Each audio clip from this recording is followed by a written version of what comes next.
Hi everyone, I'm Kuljit Kaur from Go Abroad IELTS Academy Nakodar and I'm an IELTS trainer. Okay, I hope that you all are fine at your home, students. And if you're preparing for your IELTS test, then of course I'm here for your help, alright? Okay, so my today's video is about writing task 2. So please students, after watching this video, like my video and subscribe my channel, please, alright? Okay, so let's start students. Today I'm going to tell you the secret to make your task 2 too impressive. So today I will describe about 26 words of vocabulary which are very important for your task 2. And by using that terms or that words, I'm damn sure that you can increase your band score, alright? Okay, students, so I decided to tell about that terms because in almost all types of tasks, you can use that words or terms according to the content of your essay. Okay, so please pay heed, alright? Okay, I'm going to start. First one is, it's subsidized education. Subsidized education means a sum of money granted by the government or public body to help an organization. जब किसी organization को, किसी school को, college को help किया जाता है किसी भी public body और government की ओर से, तो उसे बोलते हैं that is subsidized education. Alright. Second one is plastic money. Plastic money is term that is used predominantly in reference to the hard plastic cards we use every day in place of actual banknotes, and that is like debit cards, credit cards and store cards. Alright.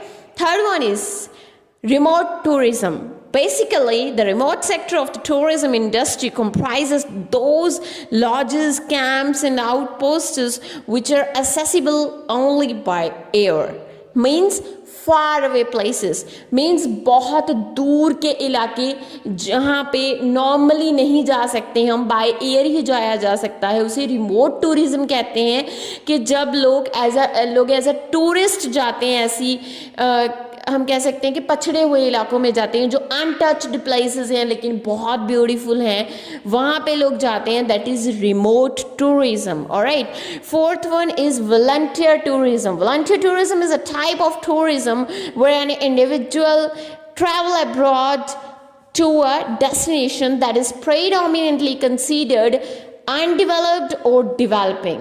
So people travel there to offer their support who are in need.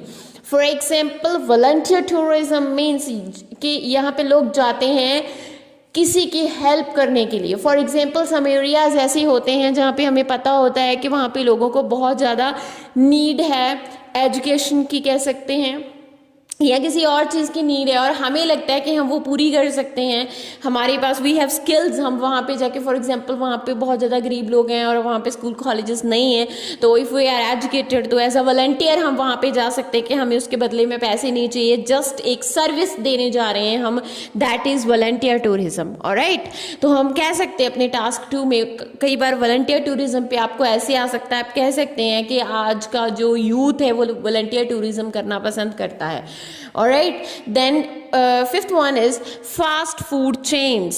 Fast food chain is a fast food restaurant, also known as quick service restaurant, QSR भी से कहा जाता है. Means कि जितने भी यहाँ पे मैकडॉनल्ड हैं, सबवे हैं, जो भी मीन्स फास्ट फूड के रेस्टोरेंट हैं उन सबको फास्ट फूड चेन्स बोला जाता है. ऑलराइट. 6 नंबर पे है low priced food outlets. That means street food. Means कि जो बहुत ज़्यादा सस्ता फूड है उसे स्ट्रीट फूड कहते हैं हम. तो उसे हम अगर एक इफेक्टिव टर्म में लिखें तो हम उसे लो प्राइस्ड फूड आउटलेट लिख सकते हैं. Alright. 7th is motorised means of transportation. Motorised means of transportation means any motorised device used as a mode of transportation. कोई भी ऐसा डिवाइस जिसे हम आवाजाही के तौर पे यूज़ कर सकते हैं और वो मोटराइज्ड है, मोटर से चलता है. That includes electric assisted bicycles, mopeds or motor assisted scooters or motorcycles, whatever. All right. Then at 8 number is consumerist society. Consumerism क्या होता है? कंज्यूमरिस्ट सोसाइटी होती है उपभोक्तावादी. तो कंज्यूमरिज्म क्या होता है कि वो डिस्क्राइब करता है कि a society in which many people formulate their goals in life partly through acquiring goods that they clearly do not need for subsistence or for we can say that traditional display कि वो चीज़ें जो उन्होंने acquire करनी होती है अपने goals को फॉर्मुलेट करने के लिए, तो वो कंज्यूमरिज्म होता है। जैसे हम कंज्यूमर हैं कि हम खपत करते हैं किसी चीज़ की, कोई चीज़ हम खरीद लेते हैं तो उसे हम अपने पे यूज़ कर लेते हैं, तो आजकल की सोसाइटी कंज्यूमरिस्ट सोसाइटी है, ठीक है। तो next one is 9th is rote learning.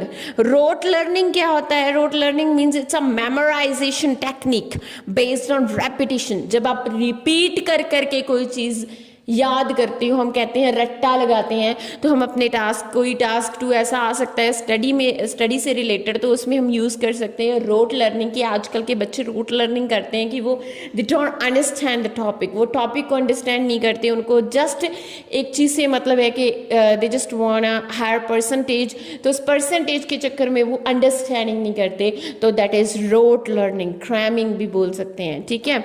Next 10th is football hooliganism. तो हमें अगर फुटबॉल हुलिगैनिज्म टर्म का ही नहीं पता है तो हम कहाँ से टास्क लगेंगे? फॉर एग्जांपल अगर टास्क की स्टेटमेंट में ये वर्ड आ जाता है तो हमें पता होना चाहिए, we must know about that, alright. So football hooliganism is disorderly, violent or destructive behavior perpetrated by spectators at an association of football events. For example, जब फुटबॉल के कोई इवेंट्स होते हैं तो उनमें जो स्पेक्टेटर्स होते हैं वो फाइट करते हैं, लाइक बिहेवियर, डिस्ट्रक्टिव बिहेवियर करते हैं, तो दैट इज़ फुटबॉल हुलिगैनिज्म। जब लड़ाई हो जाती है फुटबॉल के मैच के दौरान तो उसे बोलते हैं football hooliganism, alright. Then 11th one is horizontal. Actually यहाँ पे टर्म है हॉरिजॉन्टल एंड वर्टिकल आर्किटेक्चर। तो I am talking about buildings, मैं बिल्डिंग्स की बात कर रही हूँ, तो ऑब्वियसली के टास्क आते हैं बिल्डिंग्स पे कि पुरानी जो बिल्डिंग्स हैं उनको डिमोलिश कर देना चाहिए, उनको मतलब नहीं रखना चाहिए उनकी प्लेस पे, हमें मॉल्स बनाने चाहिए। तो डू यू एग्री और with disagree, sorry with that. तो उसमें हम बोल सकते हैं कि हॉरिजॉन्टल मीन्स क्या होता है? Big houses with single storey like houses in past, and vertical means क्या होता है? Multi storey buildings. For example in big cities like in Bombay and Calcutta and Delhi, वहाँ पे मल्टी स्टोरीज बिल्डिंग हैं, ठीक है। तो next 12th is car pooling. Carpooling means car sharing, an arrangement whereby several participants or their children travel together in one vehicle. The participants share the costs, that is carpooling. Actually जब roads पे traffic को कम करना होता है तो government launch करती है ऐसे प्लान्स, और यूएसए में ये हो रहा है carpooling. It means कि if 2 people are going to same destination, then of course there is need that they must share their car, कि उनको अपनी कार शेयर करनी चाहिए अगर वो सेम डेस्टिनेशन पे जा रहे हैं।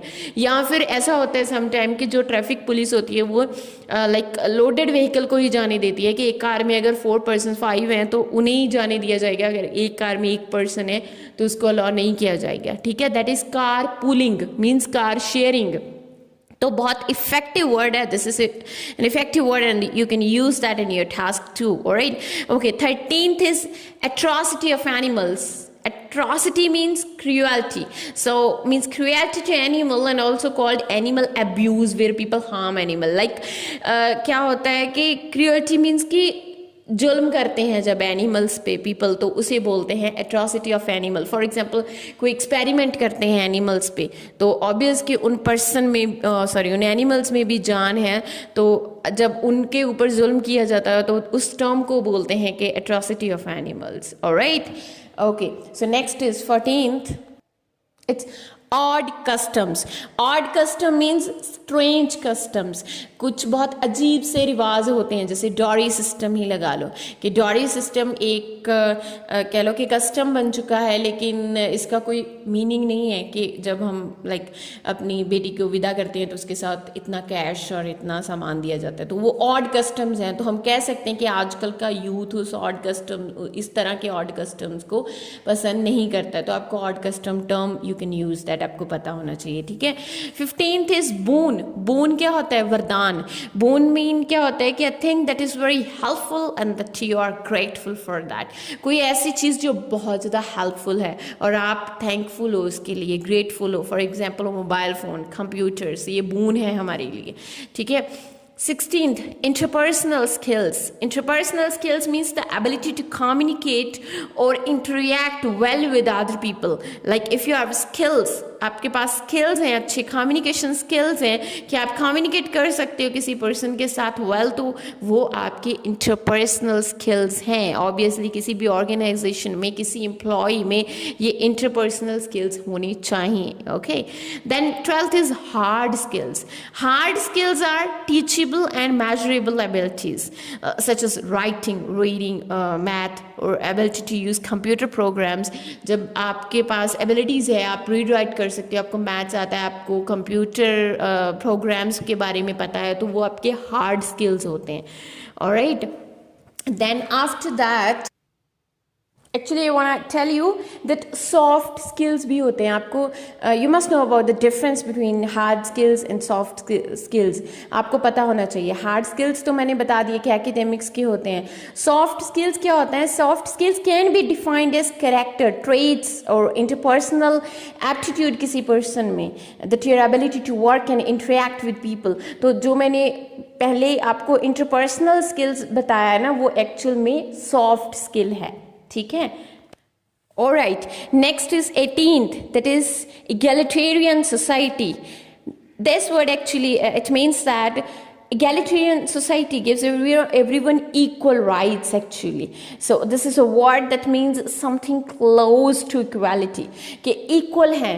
egalitarian society वो होती है जो हर एक पर्सन को इक्वल राइट्स देती है। If examiner asks you a question that what is the difference between the toys of boys and girls, कि boys और girls के toys में क्या difference है, तो मैं उसका आंसर दे सकती हूँ कि आजकल एक्चुअली कोई डिफरेंस नहीं है। गॉन आर द डेज जब डिफरेंस हुआ करता था। Now we belong to egalitarian society, कि अब हम इक्वलिटेरियन सोसाइटी को बिलोंग करते हैं। तो यहाँ पे एवरीवन हैज़ इक्वल राइट्स, हर एक पर्सन के इक्वल राइट्स हैं, कोई फ़र्क नहीं किया जाता, कोई डिफरेंस नहीं है बॉय और गर्ल में, ठीक है। तो हम ये वर्ड यूज़ कर सकते हैं। Alright, then 19th is fat pay. Fat pay means much salary, handsome salary. तो instead of using that word much salary we can use fat pay word, alright. Fat pay word use कर सकते हैं हम, okay. 20th is all walks of life. It means a person's occupation और position within society. जैसे हम कह सकते हैं कि कोई चीज़ है उसे all walks of life follow करते हैं, कि मीन्स के सोसाइटी के हर पोजीशन के पर्सनस उसे यूज़ करते हैं, ठीक है। Okay, next there is word cognitive. Cognitive means actually it is defined as the ability of an individual to perform the various mental activities most closely associated with learning and problem solving. Alright, कि problem solving और learning ऐसी activities से associated जो होती हैं उन्हें हम कह सकते हैं कि cognitive, like जो brain से related हो सकती हैं। इसके लिए हम cerebral word भी use करते हैं। cerebral means कि of the brain, ठीक है। next is 22nd, that is versatile. Versatile means influential, प्रभावी, जैसे हम हिंदी में बोलते हैं। alright, actually this word can be used with for two types, like दो किस्मों के लिए यूज हो सकता है। if you are using that word about an object, then you can say that the thing is versatile. Object के लिए भी यूज कर सकते हैं आप। And also this word can be use for a person, तो उसके लिए उसका डिफरेंट मीनिंग आएगा थोड़ा, कि उसके लिए हम कह सकते हैं कि किसी के बीच बहुत ज़्यादा लाइक डिफरेंट काइंड के ट्रेट्स हैं, कि वो फॉर एग्जांपल, जैसे मैं एग्जांपल देती हूँ कि किसी लड़की के बारे में हम बोल सकते हैं कि she is so versatile, she can dance, sing, act and play the guitar, कि उसमें बहुत ट्रेट्स हैं, कि बहुत गुण हैं कि वो डांस भी कर सकती है, सिंगिंग भी कर सकती है। So she is so versatile, ठीक है। किसी पर्सन के लिए भी बोल सकते हैं हम, और किसी थिंग के लिए भी बोल सकते हैं कि कोई थिंग है उसके डिफरेंट यूजेस हैं, ठीक है। तो वो भी कह सकते हैं हम कि वो चीज़ प्रभाव हावी है, उसके डिफरेंट डिफरेंट यूजेस हैं, ऐसे बोल सकते हैं हम, पर्सन के लिए भी और किसी थिंग के लिए भी वर्सेटाइल वर्ड हम यूज़ कर सकते हैं, ठीक है। Alright, next one is cumbersome. Cumbersome means large, heavy और डिफ़िकल्ट, कोई चीज़ बहुत मुश्किल है, हम कह सकते हैं actually it was cumbersome situation for me, कि मेरे लिए वो एक cumbersome सिचुएशन थी, ठीक है। Next 24, that is wholesome diet. Wholesome diet means balanced diet. उसके वैसे बैलेंस डाइट वर्ड भी अच्छा है, लेकिन वो बहुत पुराना हो चुका है, हम बहुत यूज़ करते हैं उसे, तो instead of that we can use wholesome diet. Wholesome diet means कि एक बैलेंस्ड डाइट है. एक और यहाँ पे वर्ड था जो मैं ऐसी वर्बली आपसे डिस्कस करूँगी कि holistic development. Actually I forgot to include that in my video, तो मैं अभी बता देती हूँ. हॉलिस्टिक डेवलपमेंट क्या होती है कि वो डेवलपमेंट जो हर एक तरीके से होती है, लाइक फिजिकली भी और मेंटली भी. किसी बच्चे की हम कहते हैं कि फिजिकल ग्रोथ हुई है या mental growth. Okay, next is 25th, that is facts. Facts क्या होते हैं? सच्चाइयाँ बोलते हैं हम. And it can be defined as something that you know that has happened or is true. कोई चीज़ ऐसी जो हुई है और सच है, ठीक है, तो उसके लिए हम बोल सकते हैं कि true things, facts हैं. Alright, then here is 26th, that is last, that is congestion taxes. Congestion taxes क्या होते हैं? जो हम भीड़ पे टैक्स लगाते हैं. Like usually this means that increasing prices during certain periods of time or at the places where congestion occurs, where crowd occurs. जहाँ पे बहुत ज़्यादा भीड़ भाड़ वाले इलाके होते हैं तो गवर्नमेंट वहाँ पे टैक्स लगा देती है कि नहीं कार्स इतनी आनी चाहिए, नहीं इतनी बाइक्स आनी चाहिए, तो अगर आएंगी तो उस पर टैक्स लगेगा. तो ऐसे हम क्राउड की प्रॉब्लम को सॉल्व कर सकते हैं. तो ये वर्ड हम यूज़ कर सकते हैं कि गवर्नमेंट को इम्पोज करना चाहिए ये वाला tax. Government must try to impose congestion taxes. Alright? Okay, students. So please, students, try to remember that words, and I'm damn sure that these words will be beneficial for you. So please keep watching my videos and like that, and thanks for watching. Bye-bye.